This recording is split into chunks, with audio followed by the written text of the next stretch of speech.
مؤثر و ارزنده ইরানের মিসাইলের তাণ্ডব লীলা দেখছে পুরো মধ্যপ্রাচ্য জুড়ে এখন পর্যন্ত ১২৫টি মিসাইল ছুড়েছে তেহরান। মধ্যপ্রাচ্যের ৪টি ঘাঁটিতে মার্কিন সামরিক স্থাপনাকে লক্ষ্য করে ধ্বংসযজ্ঞ চালিয়েছে তেহরান। এর মধ্যে সবচেয়ে গুরুত্বপূর্ণ বাহরাইনে মার্কিন ৫ম নৌবহরের সদর দপ্তর।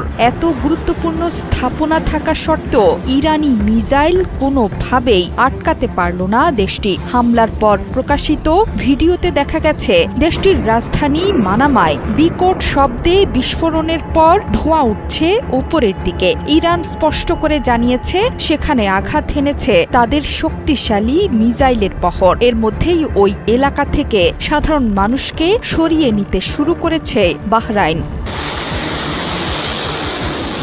একই সময়ে কুয়েত এবং সংযুক্ত আরব আমিরাতেও বিস্ফোরণের শব্দ শোনা গেছে।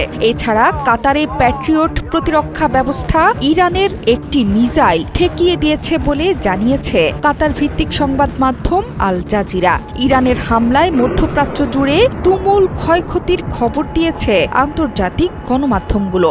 এর মধ্যে আকাশসীমা বন্ধ করে দিয়েছে কাতার, কুয়েত এবং আরব আমিরাত। আবুধাবিতে ইরানের ছোড়া বেশ কয়েকটি মিসাইল আঘাত হেনেছে। এতে একজনের মৃত্যু হয়েছে বলে জানিয়েছে আল জাজিরা। এই হামলাকে জাতীয় সার্বভৌম ও আন্তর্জাতিক আইনের চরম লঙ্ঘন বলছে আমিরাত। এমনকি এর জবাব দেওয়ার হুঁশিয়ারিও দিয়েছে দেশটি। সংযুক্ত আরব আমিরাতের আবুধাবিতেও পাওয়া গেছে বিকট বিস্ফোরণের শব্দ। সৌদি আরবের রিয়াদ থেকেও এসেছে বিস্ফোরণের শব্দ। মধ্যপ্রাচ্যের মোট 5টি ঘাঁটিতে এর মধ্যে আঘাত হেনেছে তেহরান। শনিবার সকালে ইরানে ইসরায়েলের আঘাতের পর 1 ঘণ্টাও সময় নেয়নি তেহরান। শত্রুর আগ্রাসনের জবাবে অধিকৃত ভূখণ্ডের দিকে প্রথম দফায় মিসাইল এবং ড্রোন হামলা শুরু করে তেহরান। প্রথম দফায় ইসরায়েলের আকাশসীমায় অন্তত 35টি ব্যালিস্টিক মিসাইল ছুড়েছে ইরান। এর মধ্যে কিছু কিছু মিসাইল প্রতিহত করলেও বেশিরভাগই আঘাত হেনেছে লক্ষ্যবস্তুতে। ধ্বংসযজ্ঞের ভিডিও প্রকাশ করতে শুরু করেছে গণমাধ্যম। এখন পর্যন্ত একজন ইসরায়েলির আহত হওয়ার খবর পাওয়া গেছে ইরানি মিসাইলের আঘাতে।